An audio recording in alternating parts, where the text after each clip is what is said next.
Bradley didn't know it, but he really helped illustrate what I'm going to talk about this morning on honoring the elderly, okay? Because I hadn't quite got all that pulled up, and he came to my rescue, and he did that in a grand way. So thank you, Bradley, and I do want to talk about that. Let's see, there was something else I was going to mention, but my mind got distracted here. But let me get on into this. You remember, if I say Jerry Garcia, some of these old dudes know what I'm talking about. Maybe the young folks, some of the young folks do. He was in I'd call it a hard rock band. Had a difficult name, the Grateful Dead. I mean, what a name for a music group, the Grateful Dead. He lived a rough life. But before he died, he got older, and here was his band. Old and in the way. A lot of time people get old, they feel like they're in the way, or maybe people make them feel like they're old and in the way. So that's what I'm going to be talking about. As I get older, I really appreciate old people. Now, I've always appreciated them. I'm getting old enough now where I'm starting to appreciate myself, okay? So you get older and you appreciate the elderly. The reason I'm bringing this lesson, I was given an assignment to speak on this at the lectureship in Indianapolis in November, but the manuscript is due in June. So I sat down and I tried to pull something together, and I got a lot of pieces of this, and I couldn't really order it. So I said, well, what I'll do, I'll just go ahead and start writing and see if something comes up. And I wrote a lot, but it just wasn't coming together. So I decided I would preach on it. And that kind of forces maybe an orderly approach to the subject, and it has helped, but I still don't quite have it ready. I'm going to try to get that manuscript done by June. I'm not going to think about it for the next 2 weeks because I'll be on this trip in Italy. But then I'm going to come back and see if I can't pull it together. But here's where I've come to this, and see if maybe this will help, about honoring the elderly. I would title this lesson, A Good Old Age. Now that comes from Genesis 25 and verse 8. Abraham gave up the ghost. That's what happens when you depart, don't you? The spirit leaves the body. He gave up the ghost and died in a good old age, an old man and full of years. Well, let's look at the larger context. There's something here that I think is... It hasn't changed since the days of Abraham. These are the days of the years of Abraham's life which he lived, 115 years. That is 175 years that Abraham lived. Well, that's an old age. Abraham gave up the ghost and died in a good old age, an old man full of years and with gathered to his people. That speaks of life beyond this life, doesn't it? And then it says his sons, Isaac and Ishmael, buried him in the cave of Machpelah. Isaac and Ishmael didn't always get along very well. There's something about a funeral pulls families back together, doesn't it? You see this several times in the scriptures. When at the time of death, family comes back together. I just think it's touching that Ishmael and Isaac come together after the death of their father and bury him where he had buried Leah. A good old age. At 175 years, I know a man. He's over 100 years old now. He was over at the Webb House. And I don't know that these are really good years for him right now. You know, you'd think you'd want to live to 100, but go visit some people that have, and some of them are ready to go on. We were carrying him to the devotional, helping him get there with his walker, and one of the caretakers there said, "Come on, we'll pray for you." He said, "Don't pray for my health. I've had enough of that." How do you have a good old age? Here's what Solomon called that: the evil days. Remember now thy Creator in the days of thy youth, while the evil days come not. He's not talking about wicked days or sinful days when he says evil. That's what we often think of with evil. He's thinking about the hardships and the difficulties that come in those old years. Psalm 90, verses 9 through 10. We spend our years as a tale that is told. The days of our years are 80 years and 10. That's 70. But then if by reason of strength they be 80 years, yet is their strength labor and sorrow. The old body wasn't here to live forever. It gets to hurting, and it gets difficult. And there's things that come with old age that you think, well, now how do you say that's good? Let's listen to Solomon. He's going to describe what happens to our physical bodies in those evil days. Remember now thy Creator in the days of thy youth, while the evil days come not, nor the years draw nigh, when thou shalt say, I have no pleasure in them. These days aren't bringing me pleasure anymore. Let's go down through here and see how he describes that. He says, while the sun or the light or the moon or the stars be not darkened, nor the clouds return after the rain. In the youth, they're not darkened. But in the older age, why would the sun and the moon and the stars be darkened? Because it's cloudy. That's it. You don't see the stars and the sun, and the sun shines through the gloom and the cloud. You have a rainy day and then a cloudy day. Do you have good days? Well, those sunny days of youth are over. And then it says, the day when the keepers of the house shall tremble. You've seen the trembling hands, haven't you? My father's hands, it got to where it was hard for him to use them. The main reason he didn't want to go anywhere is he had to get dressed for it, and he didn't want to have to fool with all those buttons. I mean, just the hands that care for your body. And now they're trembling. He says, the strong men bow themselves. And you've seen it, haven't you? Strong men. And they're stooped now. It says, the grinders cease because they are few. Well, that'd be your teeth, wouldn't it? They give out on you. Those that look out of the windows be darkened. I don't think Solomon knew. If he said anything about people wouldn't understand about cataracts, the Lord knew, but the vision becomes dim, doesn't it? And then it says, the doors shall be shut in the streets when the sound of the grinding is low. Hearing loss is what that sounds like to me. And then they'll rise up at the voice of a bird. It's hard to get a good night's sleep.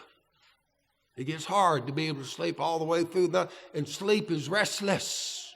And so getting that good night's sleep, the slightest thing can seem to bring you out of that. That deep sleep gets difficult. And then the daughters of music shall be brought low. Those joys that you have when you're young and things that just thrill and think, oh, I wish I could do this all the time. And you get to the point where they don't bring that pleasure they used to have. I can't help but think of my great Aunt Nell. She devoted her life to music, and she loved beautiful, classical, good music. She was a piano teacher. But before she died,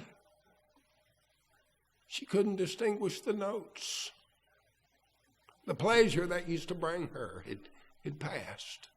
And then they'll be afraid of that which is high, and fear shall be in the way. You don't want to fall. You don't want to fall.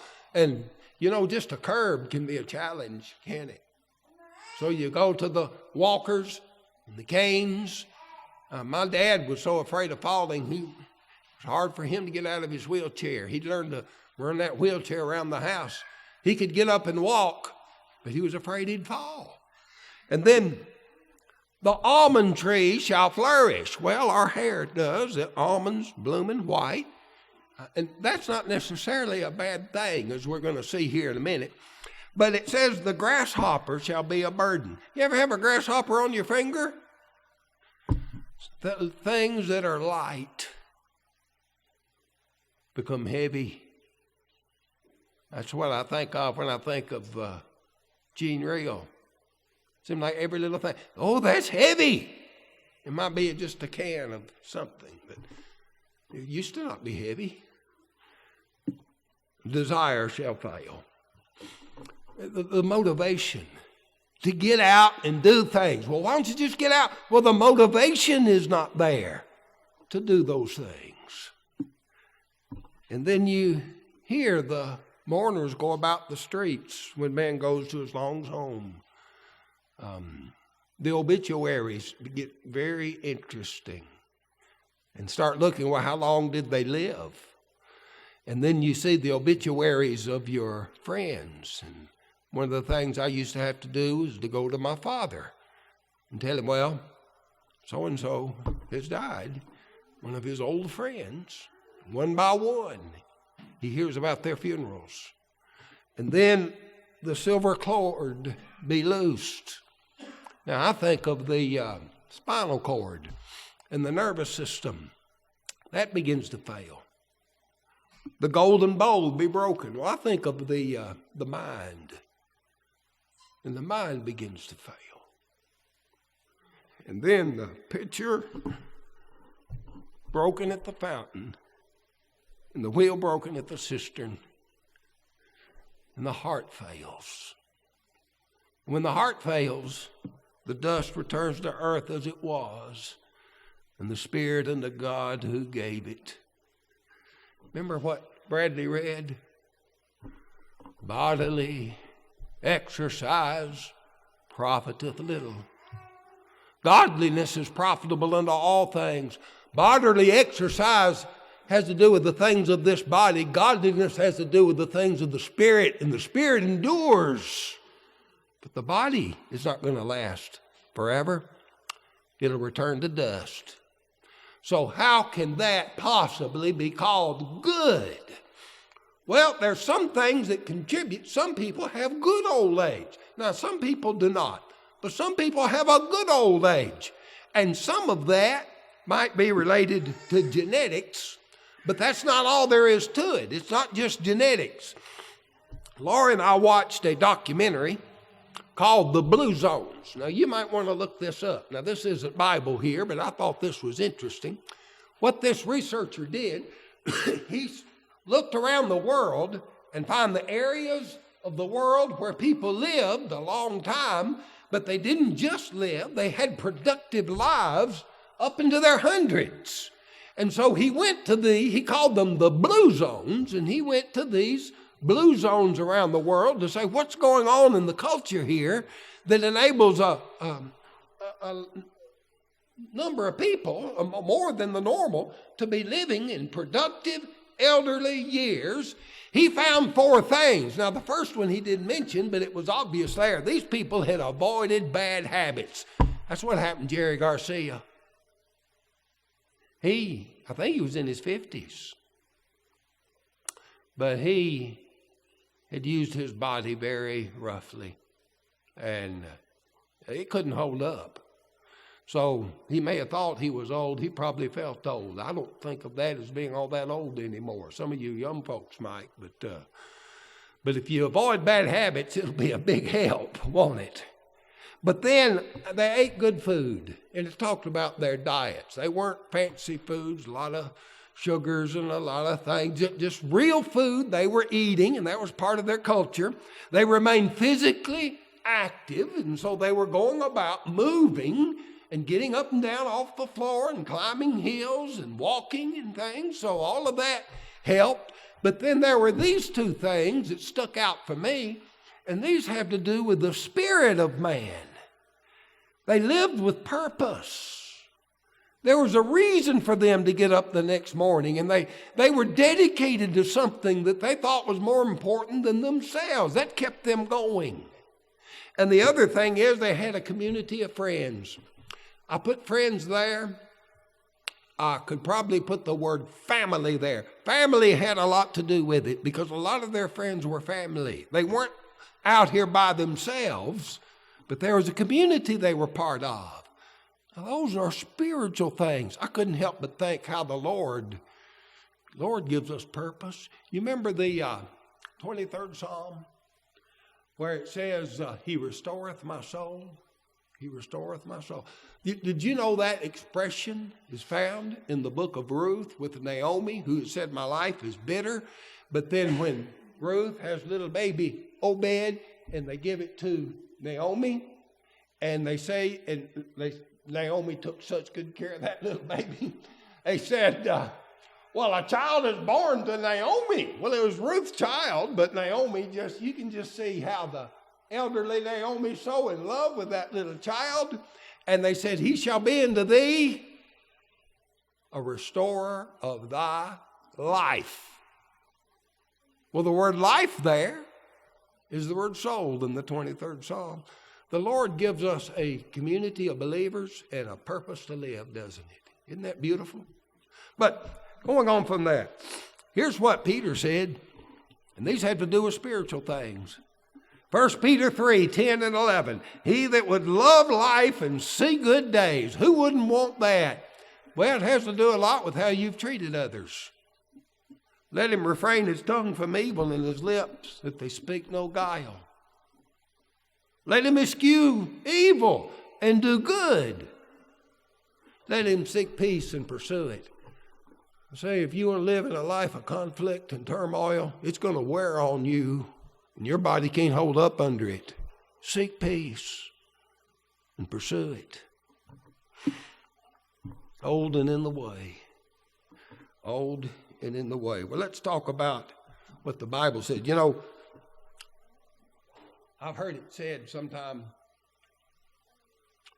about some congregations. And somebody says, well, they're just a bunch of old people. As though, well, are they not real people? You mean you'd go help a congregation that's full of young people, but well, what about a congregation that's a bunch of old people? Well, they're just a bunch of old people. I say old people are people. And they need the Lord too. And they need that same kind of spiritual nourishment as well. And so we think, well, they're old and in the way. But here's what the Lord says. Proverbs 16:31. The hoary head, that's the frosted hair now. The hoary head is a crown of glory if it be found in the way of righteousness. Proverbs 20 and verse 29. The glory of young man is their strength, and the beauty of old man is their gray head. Beauty. See, we talked about how the almond tree flourished, and sometimes people are ashamed they're turning gray, but the Lord says, no, that's beautiful. That's beautiful. In Leviticus 19:32, thou shalt rise up before the hoary head and honor the face of the old man and fear thy God. I am the Lord. Going through that old law when he says, I am the Lord. He's going to say that a long time. He said, listen, I'm the one saying, I'm the authority behind this.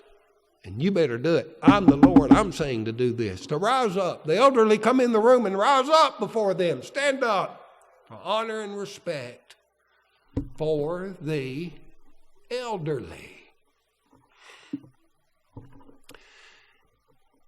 God gave the 10 Commandments. Number 5. Exodus 20 and verse 12. Honor thy father and thy mother, that thy days may be long on the land which the Lord thy God giveth thee. That's one of the Old Testament commandments that is incorporated into the New Testament. We read it in Ephesians 6, verses 1 through 3.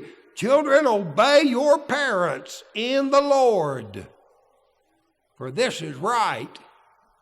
And then honor thy father and thy mother, which is the first commandment with promise, that it may be well with thee and thou mayest live long on the earth. You see the promise? Go down through there, and there's a promise attached to number 5, that they may live long on the land the Lord thy God giveth thee. There's the promise.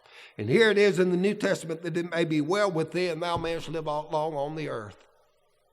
I remember watching on TV, Jackson, Tennessee, the local news, and there was 2 ladies. They were twins, and so they turned 100 years old on the same day, and it was made the local news, as it should, and the reporter was down there interviewing. They always ask this question: what do you contribute your long life? And the 2 little ladies looked at each other and grinned, and they said, we obeyed our parents.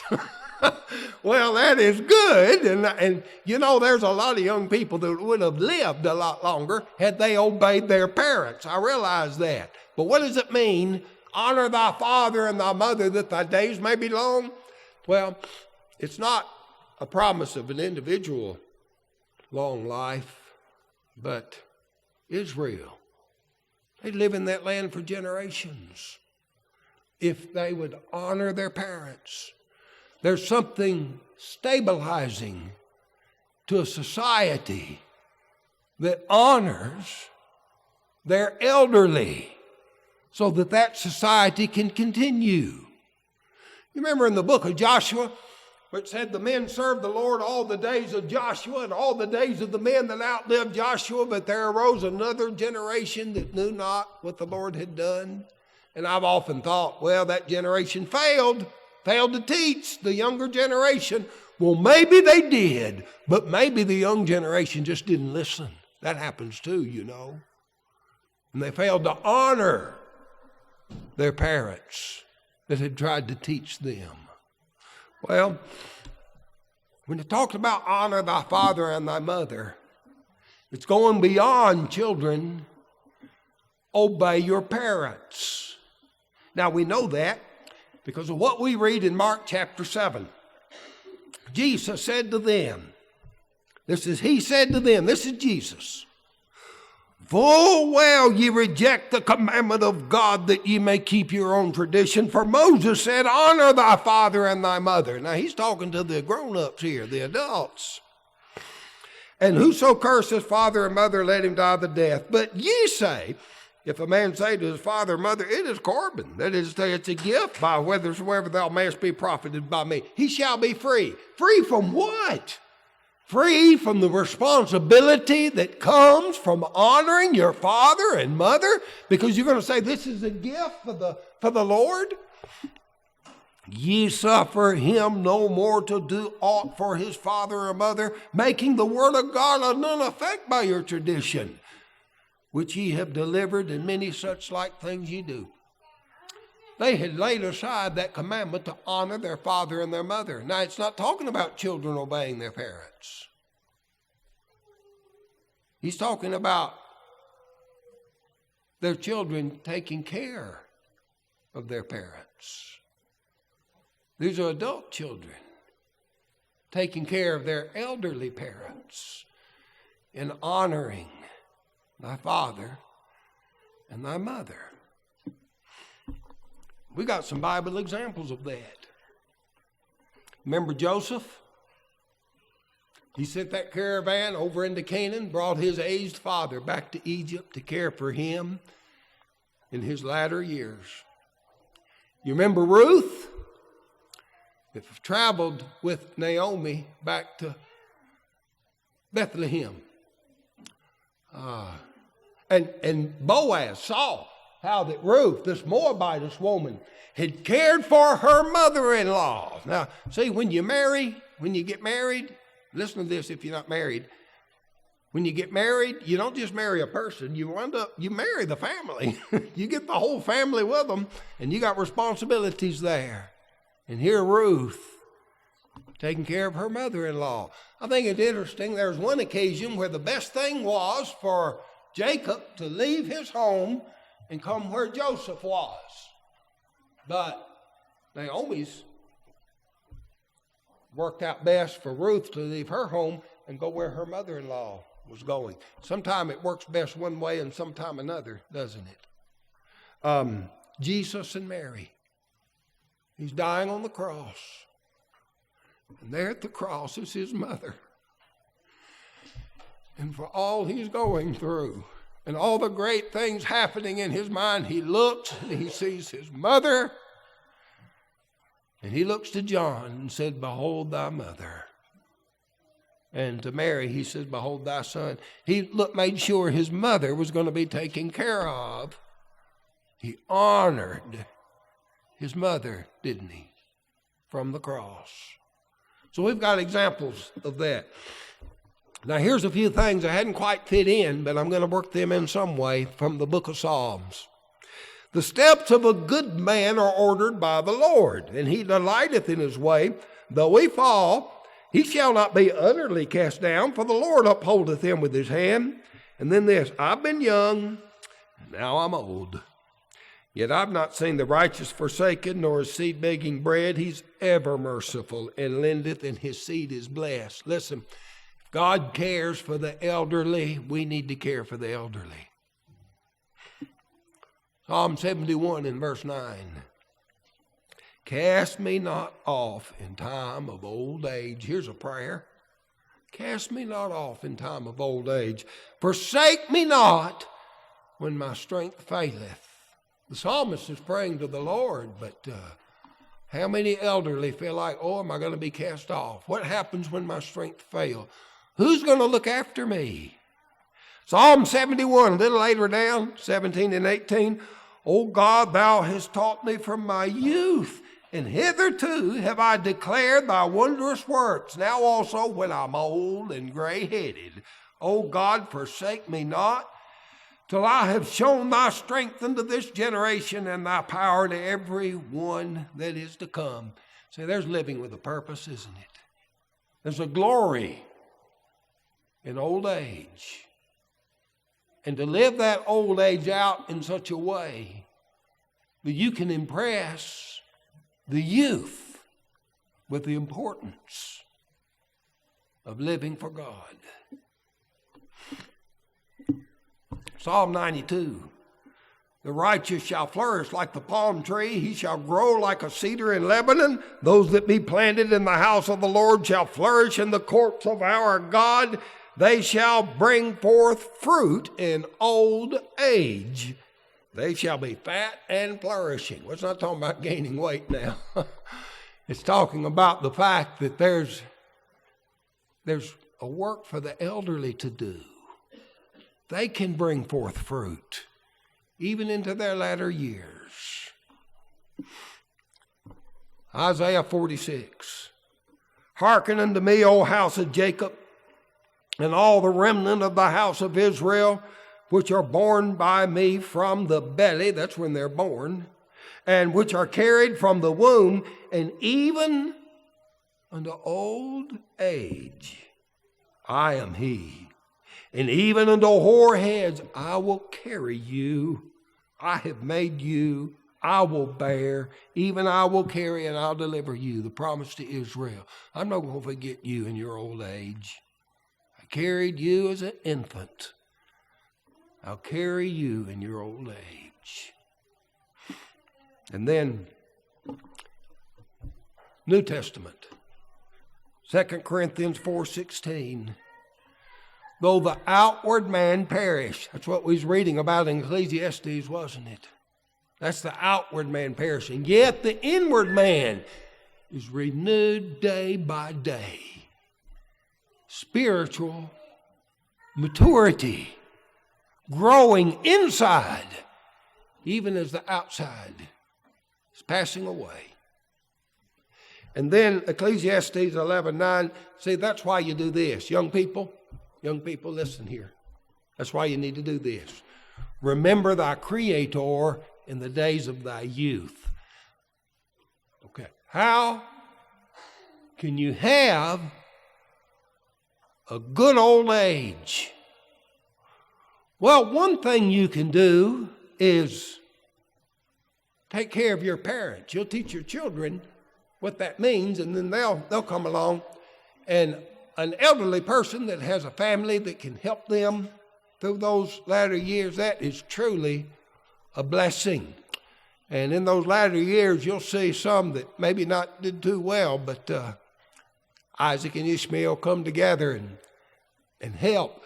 And that's something for us to do in regard with our elderly. Honor them, help them, be there for them. I can't help but remember what my daddy said about his mom and daddy. He said, honoring my father and my mother is the easiest commandment God ever gave me. And so there's a joy in that, in honoring the elderly. But also elderly and young people need to hear this. Prepare. Now, physically, you can do some things that can help you, but spiritually, prepare. Remember from the days of thy youth and live that life in spiritual preparation for when those days come. And you can have a good old age. A good old age. So that's why I'm going to leave the lesson. I've got to fix that out, order it a little more, and put it in the manuscript. But a good old age. So are you preparing? Are you getting ready? Now, it might be you don't get the opportunity to live to an old age. And if death comes before that time, you better be prepared. But then you can have a good old age if you prepare for it, for your life, so that when those days come, they're not filled with bitterness and angst and worry, but with peace, because you have peace with God.